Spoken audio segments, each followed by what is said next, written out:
Cette vidéo porte sur les unités PSIA ou PSIG. Qu'est-ce qu'il faut utiliser? En fait, PSIA, c'est les livres par pouce carré absolu ou la pression par pouce carré gauge ou en système métrique, c'est des kilopascales absolus ou des kilopascales manométriques. Alors, qu'est-ce qu'il faut utiliser quand? On sait que PSIA, c'est la pression à la valeur, comparée à la valeur absolue. Donc, si par exemple on a 0 PSIA, mais 0 PSIA, c'est qu'il y a 0 molécule dans le contenant dans lequel on prend la pression. Donc, il y a 0 molécule, c'est le vide vraiment absolu. Par contre, dans l'air ambiant dans lequel on vit, bien, on vit dans des molécules d'air. Donc, il y a une pression selon la gravité et tout ça. Donc, si, mettons, on prend un réservoir qui est flexible comme un ballon, par exemple, puis on a une ouverture dedans, bien, c'est sûr qu'il y a la pression extérieure qui va être appliquée dessus, mais il y a aussi l'air à l'intérieur, puis l'air va compenser. Le ballon, il ne s'affaissera pas. Fait qu'on va avoir comme un ballon qui va être stable parce qu'il y a la pression de chaque côté qui est exercée dessus. Si, par contre, on fermait le ballon ici, puis on mettait un manomètre, comme c'est ici, mais la pression, elle indiquerait 0 dans le manomètre. Parce que la pression manométrique ou la pression gauge, bien, nous, elle indique la différence de pression entre la pression d'un réservoir puis la pression extérieure. Donc, les forces qui s'annulent ici, on n'a pas besoin. Fait qu'on sait qu'à 0 PSIG, ben, on est à la même pression qu'à l'extérieur. Donc, c'est pour ça qu'un PSIG, mettons X PSIG, va être égal à X PSI plus 14,7 qui va donner des PSIA. Parce que nous, ce qui nous intéresse, c'est vraiment la différence de pression. C'est ça qui fait un travail, en fait, ou qui exerce une force. Puis, on sait que la force qui est exercée sur les parois, mais c'est la pression fois l'air de contact. Dans les exemples qui suivent, on va se servir de cette légende-là ici juste pour mieux se retrouver. Les PSIA en bleu, c'est la pression absolue, mais qui vient juste de la pression atmosphérique. Le PSIA en rouge, c'est celle qu'on pourrait calculer. Puis la PSIG, c'est la PSI gauge qui va être en vert. Donc, si, mettons, on veut voir c'est quelle pression, quelle force qui est soumise aux parois d'un réservoir, ici, bien, on pourrait simplement dire que ce qui est important, ce n'est pas les forces qui s'annulent ici parce qu'il va y avoir une pression de chaque côté, donc ça s'annule vraiment. Mais la force supplémentaire qu'on va mettre ici, ça va être des PSIG, parce qu'elle, la PSIG, ne tient pas compte des forces qui s'annulent de toute façon de chaque côté. Donc, ce qui va faire qu'un réservoir va gonfler, ben, c'est le PSIG. Mais le PSIG, ben, si on les combine à la force dans la pression atmosphérique, ben, ça devient des PSIA. Fait qu'on peut l'exprimer dans les deux façons. Mais ce qui va faire gonfler le réservoir, ben, c'est vraiment la force en PSIG. Parce que si on a une force de PSIG de 0, ben, ça veut dire que les forces s'équilibrent avec l'air ambiant.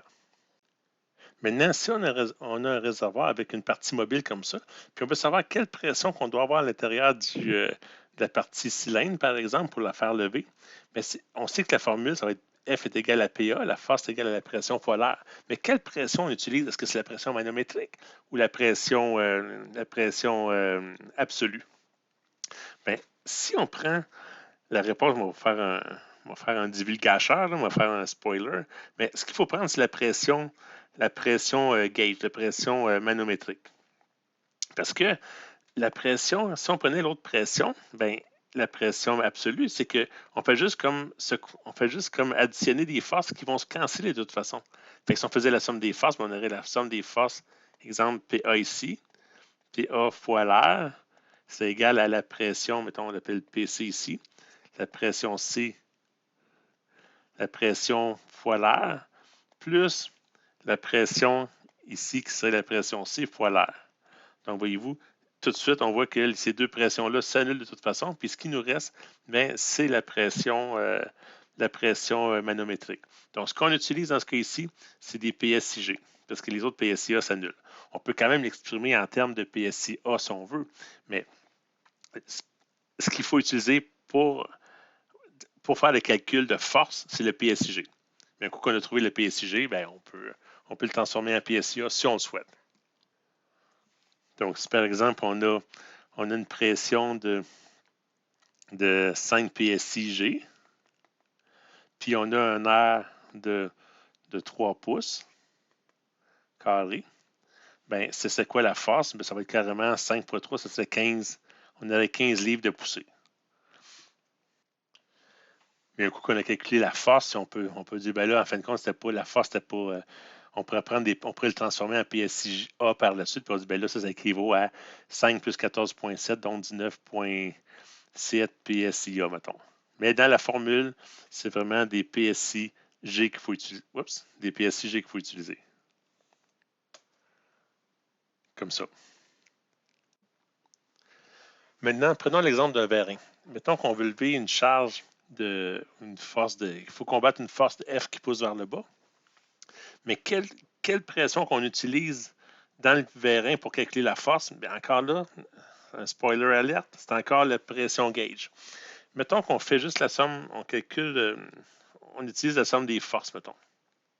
Donc, on aurait dans un coin, mettons, on le fait avec des PSI gauge ou des PSI manométriques, mais la force qui va être exercée ici sur le vérin, bien, ça va être égal à la pression qui est de côté ici fois l'air de côté tige ici, côté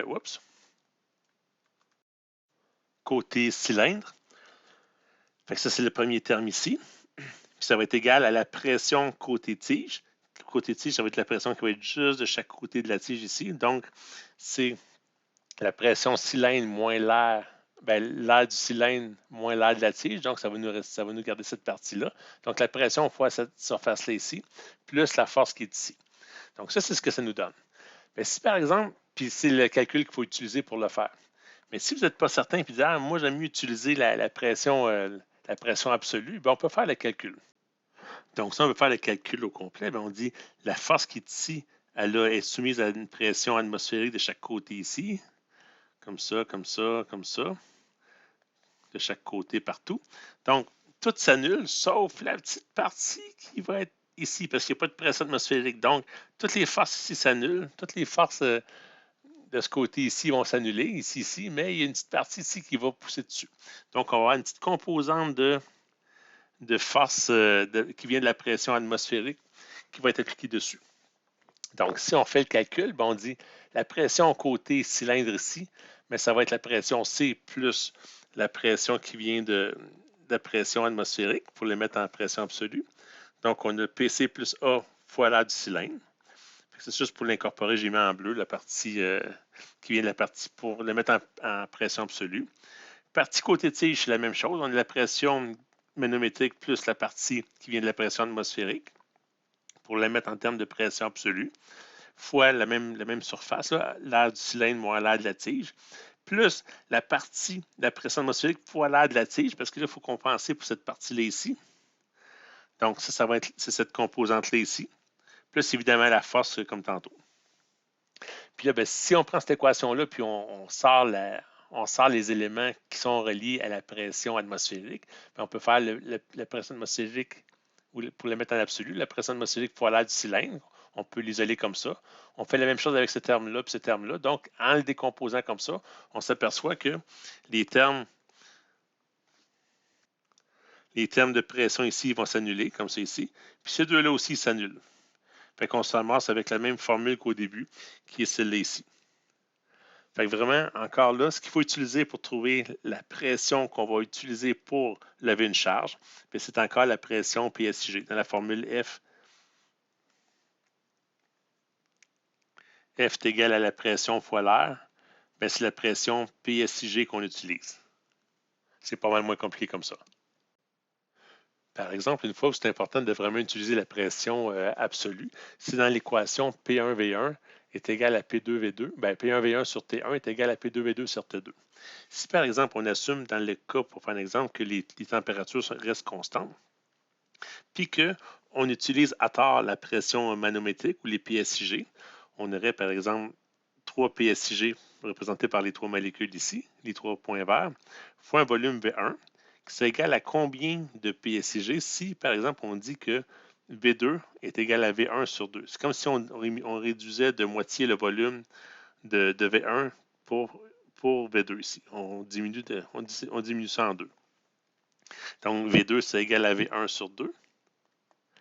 Donc, on peut canceller les V1. Puis, ça veut dire que le X, c'est égal à 6. Donc, on aurait 6 PSI. Ici, on aurait 6 PSIG. Mais ça, c'est pas bon. On va juste le garder ici comme exemple pour montrer que c'est pas bon, là, mais c'est vraiment pas bon. C'est la place, on utilise la vraie formule, puis on dit, mais là, on ne prend pas juste les 3 molécules qui sont à l'intérieur en PSIG, mais on rajoute toutes les molécules de PSIA, parce qu'il y a des molécules de PSIA à l'extérieur, donc il faut les inclure aussi à l'intérieur. Donc, ça va être quoi la nouvelle pression? Donc, on aurait le 3 PSIG qu'on avait au départ, mais il faut rajouter les 14,7 PSI qui viennent de la pression manométrique, ou la pression absolue plutôt, fois le volume V1. Ça serait égal à, je vais mettre en bleu ici comme ça, 17,7 V1. Ça serait égal à combien si le V2 est toujours égal à V1 divisé par 2. Donc, on voit ici que le X, c'est égal à 35,4 PSIA. Puis si on transforme ça en PSIG, bien, on fait juste X est égal à 35,4 moins 17,7, 14,7 plutôt. Ça, c'est égal à 20,7 PSIG. Donc, ça serait la vraie réponse ici. Donc, si on a 3 PSIG dans un réservoir, puis on diminue de moitié, mais la pression va monter à 20,7 PSIG et non à 6 PSIG. Fait qu'on voit l'importance d'utiliser vraiment la pression atmosphérique et non la pression absolue et non la pression manométrique. Donc, pour résumer, quand on utilise PSIA ou PSIG, ou même chose, ça pourrait être aussi en kilopascal absolu ou kilopascal manométrique, ben, si on utilise la formule F est égale à P fois A, ben, c'est pas mal plus simple de prendre la pression manométrique parce que ce qui nous intéresse, c'est la différence de pression et non la pression absolue. Donc, on utilise directement la pression manométrique ou PSI gauge. Même chose pour un vérin. On l'utilise comme ça parce que c'est la différence encore de pression qui est importante. Par contre, si on a la formule P1V1 est égal à P2V2, bien là, il faut absolument passer par la pression absolue parce que tous les calculs se font par rapport à le vide absolu. Ben, j'espère que c'est clair.